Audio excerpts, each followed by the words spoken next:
할렐루야. 할렐루야. 온 가족이 함께 드리는 성탄절 축가 예배에 나오신 성도님들을 예수님 이름으로 환영하고 축복합니다. 우리 좌우에 계신 분들과 우리 밝은 표정으로 우리 반갑게 두 손 들면서 이렇게 인사하겠습니다. 성탄을 축하합니다. 성탄을 축하합니다. 자, 우리는 수준이 높지 않습니까? 글로벌 시대에 영어로 인사할 수 있도록 하겠습니다. 메리 크리스마스, 메리 크리스마스. 이 느낌이 다른 것 같아요. 성탄을 축하합니다. 우리말로 했을 때보다 메리 크리스마스 할 때가 그 표정과 목소리 톤이 사는 것 같아요. 다시 한번 인사하겠습니다. 메리 크리스마스. 아멘이시죠? 예배 마치고 여러분들 돌아가는 길에 최소한 10명 정도를 만나면 모르는 사람일지라도 메리 크리스마스 한번 해보시기 바랍니다. 이것이 그 세상 주님을 알지 못하는 사람들에게는 그냥 이 절기를 즐기는 절기가 될 수 있을지 모르겠지만 믿는 자들에게는 성탄의 기쁨, 우리를 구원하게 오신 예수 그리스도를 증거하는 복음 전도의 날이기도 합니다. 여러분, 복음 전도하는 거 얼마나 어렵습니까? 하지만 오늘은 걱정하지 마십시오. 메리 크리스마스 이거 하나면 됩니다. 메리 기쁘고 즐겁게, 크리스마스 예수님을 예배한다는 뜻입니다. 그러니까 성탄절 메리 크리스마스 그 단어에는 무엇이 있습니까? 만왕의 왕으로 오신 예수님의 탄생을 기뻐하며 즐거이 예배한다라는 것이죠.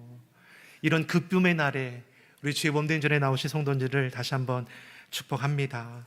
나아가 우리 삶의 모든 자리에서도 하나님을 인정하며 주님을 높여 송축하는 우리들의 삶이 되기를 예수님의 이름으로 축복합니다. 독생자 예수님의 탄생은 창세 전에 이미 예정하신 인류를 향한 하나님의 구원 계획입니다. 이를 위해서 다윗의 혈통인 믿음의 사람 요셉과 마리아를 예비해 주셨습니다. 예수님께서 성령으로 잉태하여 육신을 입고 이 땅에 오시는 사건은 우리를 향한 하나님의 사랑이 눈으로 보이는 시작점이 되는 것이고, 또한 그 사랑의 절정은 십자가에서 확증이 됩니다.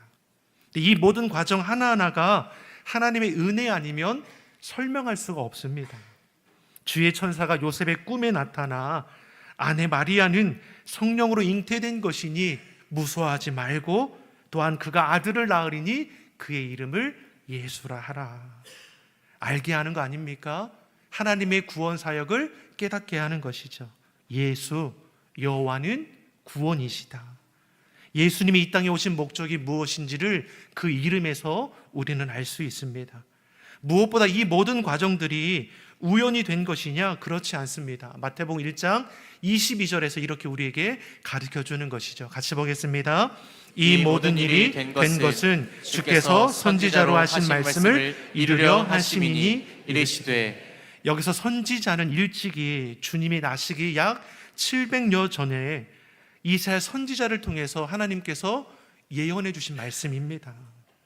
이사야 7장 14절에서 하나님께서 앞서 주셨던 말씀이 이것입니다. 같이 보겠습니다. 그러므로 주께서 친히 창조를 너희에게 주실 것이라. 보라, 처녀가 잉태하여 아들을 낳을 것이요 그의 이름을 임마누엘이라 하리라. 아멘. 오늘 본문의 말씀과 똑같지 않습니까? 700여 년 전에 이사야에게 주셨던 그 약속의 말씀, 예언의 말씀이 오늘 본문에 성취되는 것이죠. 본문 23절의 말씀을 다시 한번 우리 같이 한번 읽어보겠습니다. 보라, 처녀가 잉태하여 아들을 낳을 것이요 그의 이름은 임마누엘이라 하리라 하셨으니 이를 번역한즉 하나님이 우리와 함께 계시다 함이라. 아멘. 예언되었던 그 말씀 그대로 성취가 되는 것입니다. 예수 그리스도께서 동정녀 마리아를 통해 성령으로 잉태되어 태어난 이 놀라운 사건은 우연히 일어난 것이 아니라 이미 하나님께서 말씀하신 바 그 때가 되어 성취가 되었다라는 것이죠. 이러한 사실이 보여주는 것처럼 하나님의 일하심에는 우연도 즉흥적으로 이루어지는 것도 없습니다. 이미 구약의 말씀을 통해 예언하셨던 그대로 신약의 말씀을 통해 성취가 되는 것이죠. 이는 이 시대를 살아가는 우리도 다르지 않습니다. 우리가 예수님 믿어 구원함을 받아 하나님의 자녀가 될 수 있었던 것은 에베소에서 기록하는 것처럼 창세 전에 이미 그리스도 안에서 우리를 택하여 주시사 그 기쁘신 뜻대로 우리를 예정하신 결과인 것이죠. 이처럼 성경은 하나님께서 앞으로 행하실 놀라운 일들을 기록하고 있습니다. 분명 우리는 나중을 알지 못합니다. 그래서 늘 염려하고 걱정하며 살아가는 것이죠. 이 자리에 계신 성도님들 가운데 염려 걱정 없는 분들 계십니까? 이미 표정만 봐도 성탄절임에도 불구하고 근심의 어린 모습들이 왜 없습니까? 내일에 대한 염려, 걱정들을, 그러니 세상 사람들은 어떠합니까?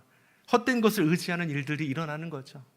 점쟁이를 찾아가기도 하고 무당을 만나기도 하고, 젊은 세대들은 이제 타로점이나 이제 운세 앱, MBTI, 요즘은 AI에게도 물어봅니다. 시대는 달라져도 염려와 걱정을 해소하기 위한 이 세상적인 허탄한 방법들은 갈수록 우리가 의지하게 된다는 것이죠. 그런데 믿는 우리는 이러한 허탄한 것들을 찾을 필요가 없습니다. 우리의 생명을 창조하시고 인생의 걸음을 인도하시는 여호와 하나님께서 친히 우리 가운데에 찾아오셨기 때문입니다. 오늘 본문의 구원주로 오시는 예수님의 이름이 무엇이라고 말씀합니까? 임마누엘. 발음을 잘 하시기 바랍니다. 임마누엘. 히브리어로 이마누엘, 합쳐진 단어입니다. 이마누, 우리와 함께, 엘, 하나님을 가리키죠. 임마누엘, 우리와 함께 계시다. 하나님이 우리와 함께 하시기 위해 육신을 입고 이 땅 가운데 오신 것이죠. 예수님의 탄생은 하나님이 우리에게 주시는 최고의 선물입니다. 말씀이 육신이 되어 이 땅 가운데 오셨다라는 이 사실은 우리에게 보여주는 가장 분명한 사랑의 증거이죠. 하나님이 세상을 이처럼 사랑하사 독생자를 주셨으니 우리에게 전부를 내어주셨습니다. 흔히 성도들에게 소망이 무엇냐고 물어보면 천국 가는 것이라고 대답을 합니다. 틀린 말 아니죠. 우리는 천국을 소망합니다. 천국을 소망하는 이유가 왜 그렇습니까? 하나님이 통치하시는 나라이죠. 고통도 슬픔도 죽음도 다시 있지 않은 영원한 안식과 기쁨과 평화의 나라이기 때문입니다. 그런데 죽어서 가는 하나님 나라가 아니라 하나님은 우리와 함께하기를 원하셔서 임마누엘, 예수를 이 땅 가운데 보내주셨습니다. 예수님 육신을 입고 이 땅 가운데 오셔서 천국 복음을 전파하시고 병든 자를 구원하시며 귀신 들린 자를 내쫓으셨습니다. 세상 그 무엇으로도 상하지 않도록 저들을 지켜주시고 선한 길로 인도해 주셨습니다. 죽어서 가는 하나님 나라를 소망할 것이 아니라 이 땅 가운데에 주님과 동행하며 천국을 이루어 가라는 것이죠.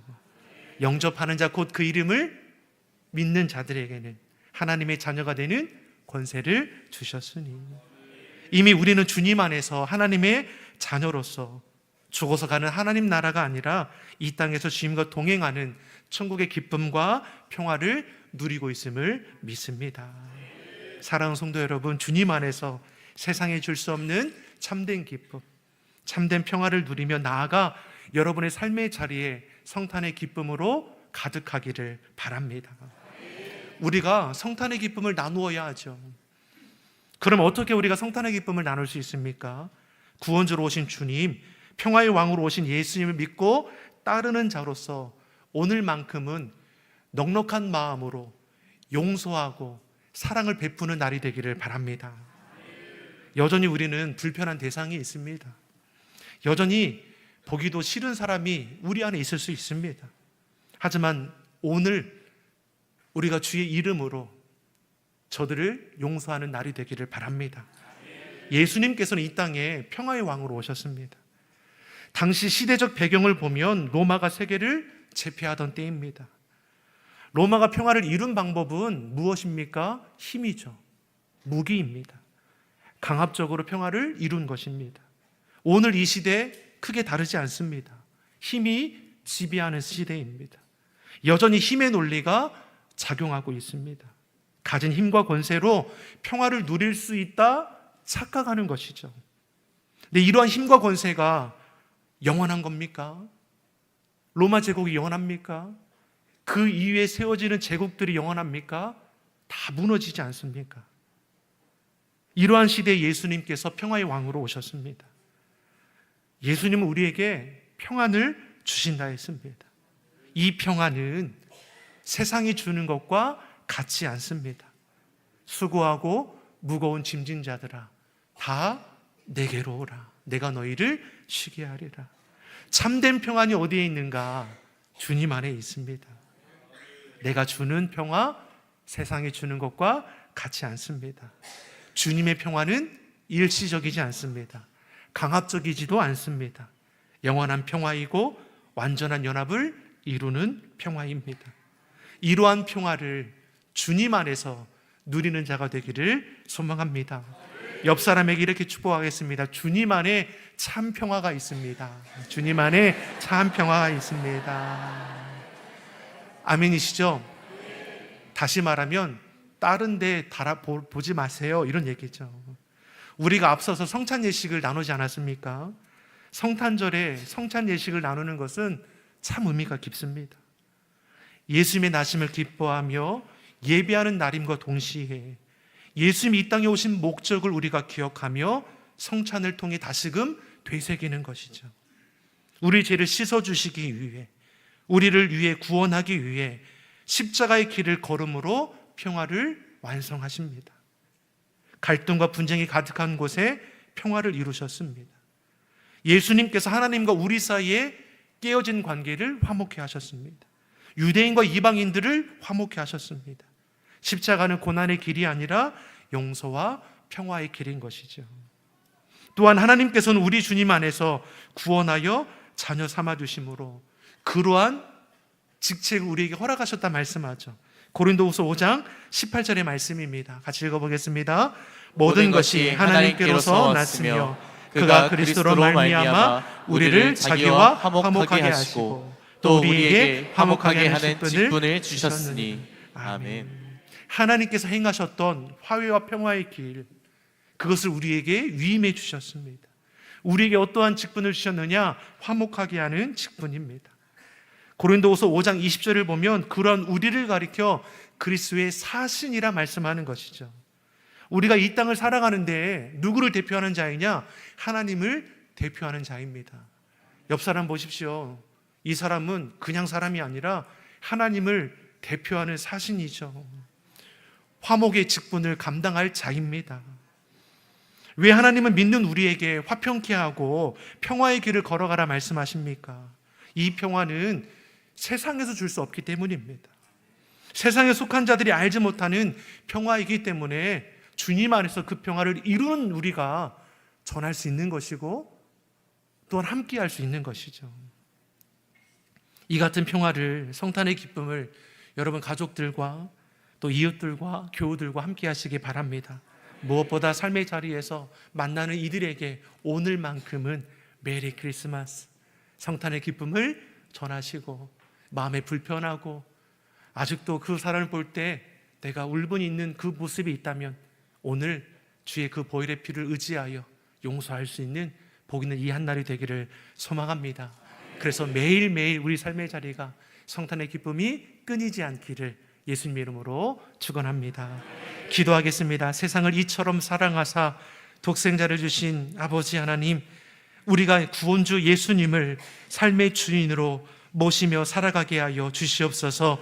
세상에 줄 수 없는 참된 기쁨과 평안이 주님 안에 있사오니 평생의 주님과 동행함으로 시대가 주는 어려움을 넉넉히 이기게 하여 주시고 세상을 향해 참된 평화를 증거하게 하여 주시옵소서. 무엇보다 성탄의 기쁨이 온 땅을 덮어주셔서 사상과 이념에 따른 분열과 다툼은 그치게 하시고 주님 사랑 안에서 화해와 평화를 이루어 가게 하여 주옵소서. 감사드리며 예수님의 이름으로 기도드립니다. 아멘.